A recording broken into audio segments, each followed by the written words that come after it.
हाय हाय, ये क्या हो गया? मेरी सारी फसलें बर्बाद हो गई। मैं तो बर्बाद हो गया। अब मैं क्या करूंगा? अपने बूढ़े माता पिता को क्या खिलाऊंगा? नहीं पिताजी, अब कुछ भी ठीक नहीं होगा। ठीक है मनोज, मैं तुम्हें काम पर तो रख सकता हूँ, लेकिन मैं सारे मजदूरों को 300 रुपये देता हूँ। लेकिन तुम्हें सिर्फ 200 रुपये दूंगा। यदि मंजूर है तो बोलो।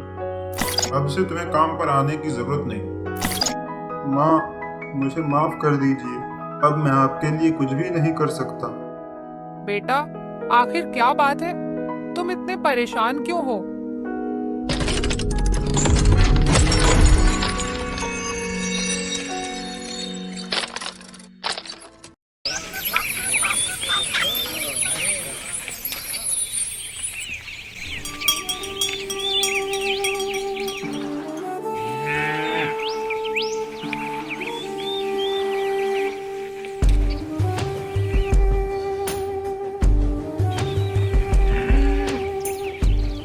मालिक, मेरे बेटे की तबीयत बहुत खराब है।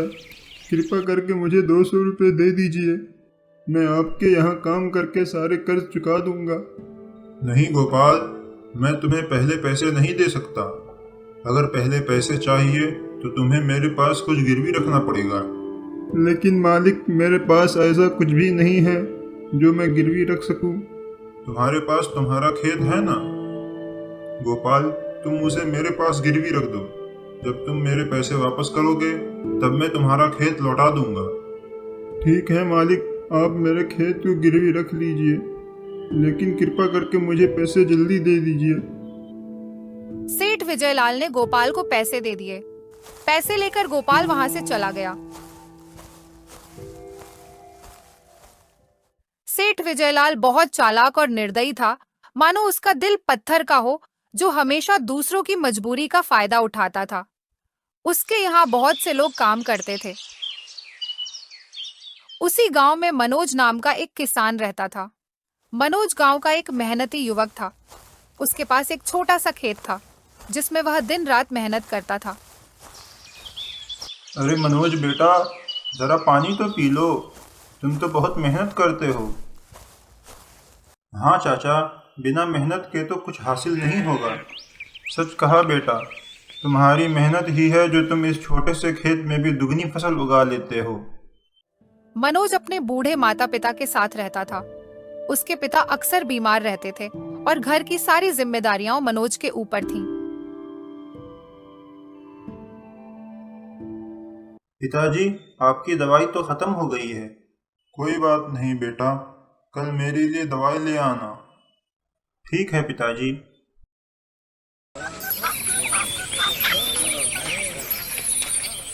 अगली सुबह मनोज अपने पिता के लिए दवाई लेने चला गया।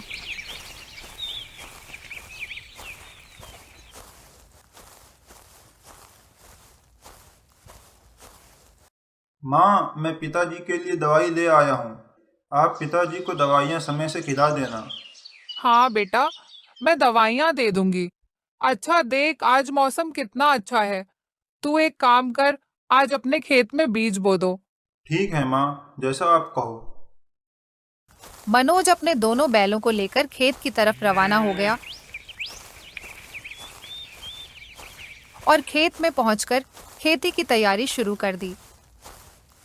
चलो मेरे प्यारे बैल, आज इस पूरे खेत को जोतना है और बीज भी बोनी है।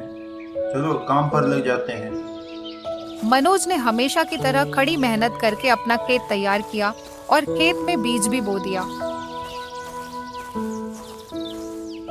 कुछ ही दिनों में खेत में शानदार फसल तैयार हो गई।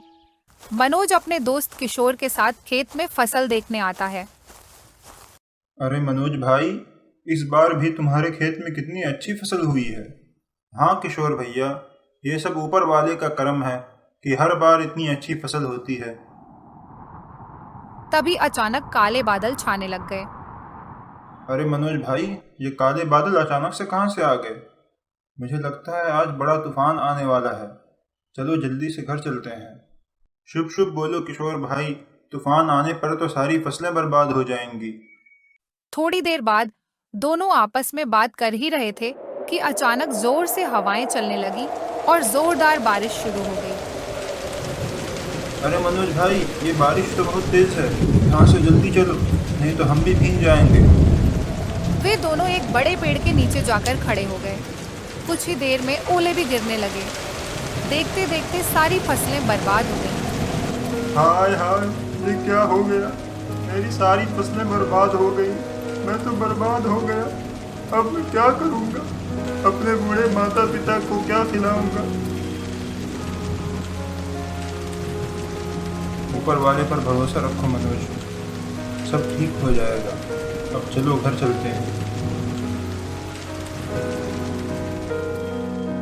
फिर वे दोनों अपने अपने घर की तरफ निकल पड़े।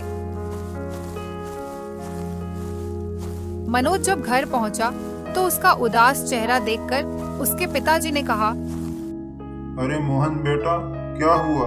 सब ठीक तो है ना? कहीं बारिश की वजह से फसल बर्बाद तो नहीं हो गई? हाँ पिताजी, आपने बिल्कुल सही बोला। बारिश की वजह से हमारी सारी फसलें बर्बाद हो गई हैं। अब मैं क्या करूं? अब मैं ये घर कैसे चलाऊंगा? आप लोगों की सेवा कैसे करूंगा? बेटा, चिंता मत करो, ऊपर वाले पर भरोसा रखो, सब कुछ ठीक हो जाएगा। नहीं पिताजी, अब कुछ भी ठीक नहीं होगा। हमारी सारी फसलें नष्ट हो गई हैं। अब हम क्या करेंगे? चिंता मत करो, कल तुम सेठ विजय लाल के घर चले जाना, शायद वे तुम्हें काम पर रख लें।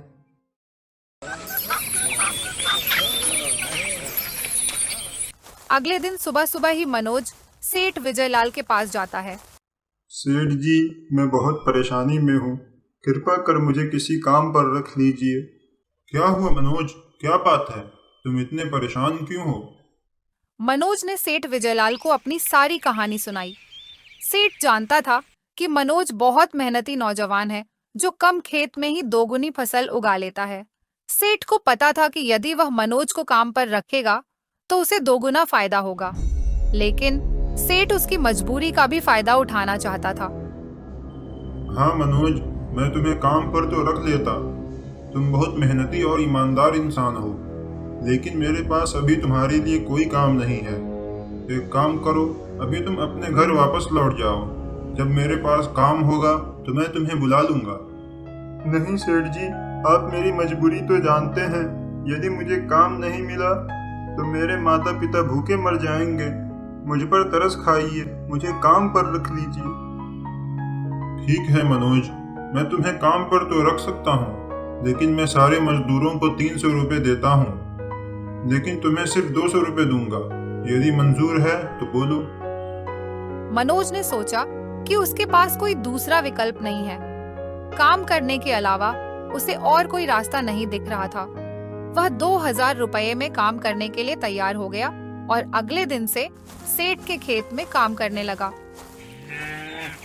इसी प्रकार मनोज ने 2 महीने तक मेहनत की और सेठ के खेत में दोगुनी फसल उगा दी। वाह मनोज, इस बार फसल तो बहुत अच्छी हुई है, लेकिन अब मुझे लगता है कि तुम्हारा काम पूरा हो गया। अब से तुम्हें काम पर आने की जरूरत नहीं। सेठ जी, अचानक मुझे काम से क्यों निकाल रहे हैं? क्या मुझसे कोई गलती हुई है? नहीं मनोज, तुमसे कोई गलती नहीं हुई है। फिलहाल मेरे पास तुम्हारे लिए कोई काम नहीं है। जब मुझे तुम्हारी जरूरत होगी तो मैं तुम्हें जरूर बुलाऊंगा। मालिक, अगर आप मुझे काम से निकाल देंगे तो मैं तो भूखा रह जाऊंगा। अपने माता पिता के लिए दवाइयाँ कहाँ से लाऊंगा? मुझ पर दया कीजिए मालिक। मनोज सेठ को मनाने की बहुत कोशिश करता है, लेकिन सेठ ने मनोज की एक भी बात नहीं सुनी और उसे काम से निकाल दिया। मनोज उदास होकर अपने घर की तरफ चल देता है। अरे बेटा, तुम खाली हाथ ही आ गए। आज तुम राशन भी नहीं लाए। माँ, मुझे माफ कर दीजिए, अब मैं आपके लिए कुछ भी नहीं कर सकता। बेटा, आखिर क्या बात है? तुम इतने परेशान क्यों हो? फिर मनोज सारी कहानी अपनी माता को सुनाता है।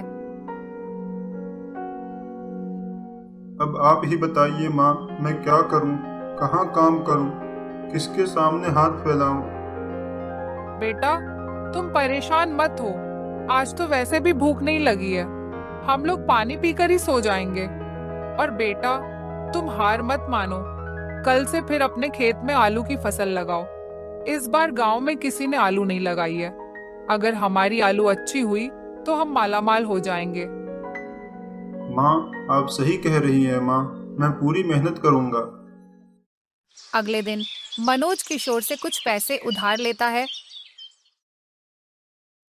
और घर का राशन ले आता है। फिर मनोज ने दिन रात मेहनत करके अपने खेत में आलू की फसल लगाई। कुछ महीनों के बाद मनोज के खेत में आलू की शानदार फसल हुई। गांव में सभी लोग मनोज की फसल देखकर हैरान रह गए। अरे वाह मनोज, तुम्हारे आलू की फसल तो बहुत ही अच्छी हुई है। इस बार तुम्हारे खेत में सबसे बेहतरीन आलू हुए हैं। फिर मनोज ने अपना सारा आलू बाजार में बेच दिया। मनोज की फसल अच्छी होने पर उसे अच्छे दाम भी मिले। माँ देखो, हमारी मेहनत रंग ले आई। अब हम पिताजी की दवाइयाँ भी खरीद सकते हैं और हमें अब पानी पीकर भी सोना नहीं पड़ेगा। बेटा, तुमने सच में कमाल कर दिया, तुम्हारी मेहनत रंग लाई है।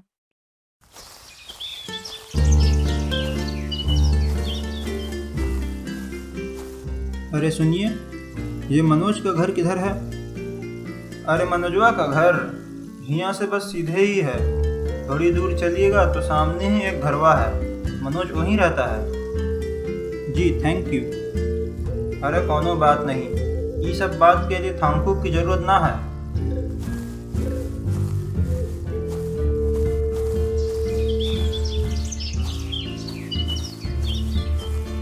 क्या कोई घर पर है?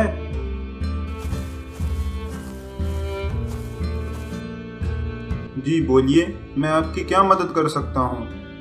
क्या तुम्हारा नाम मनोज है? जी मैं ही मनोज हूँ। मैं जब यहाँ से गुजर रहा था तो मैंने सुना कि तुम बहुत अच्छी फसल उगाते हो।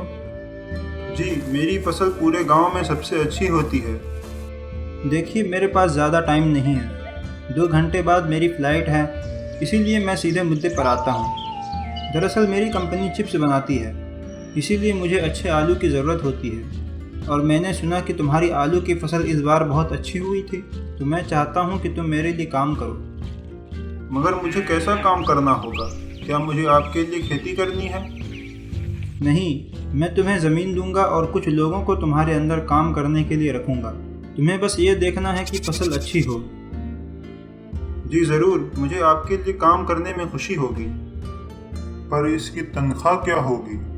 मैं पहले तुम्हें 5,000 रुपये महीने तनख्वाह पर रखूंगा। अगर तुम्हारी फसल अच्छी हुई, जैसा कि गांव वालों और तुमने कहा, तब मैं तुम्हारी तनख्वाह 20,000 रुपये कर दूंगा। ठीक है सर, मुझे ये मंजूर है। फिर मैं चलता हूँ, कल मेरा मैनेजर तुम्हें सारी बात बता देगा।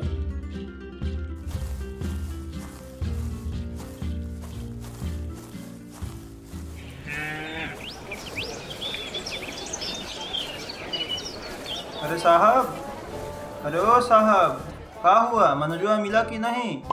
जी मुझे वो मिल गया। हाँ बढ़िया है।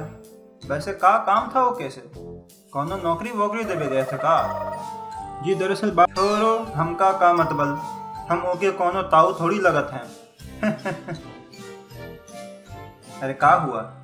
मजाक था जी, तुम शहरी लोगन भी ना मजाक ना समझत हो। ठीक है, हम चलत हैं। यहाँ बहुते बकलोल लोग रहत हैं, तो उ लोगन से बच के रही। और राजा तुल मांगे चवन्नी उछाल के।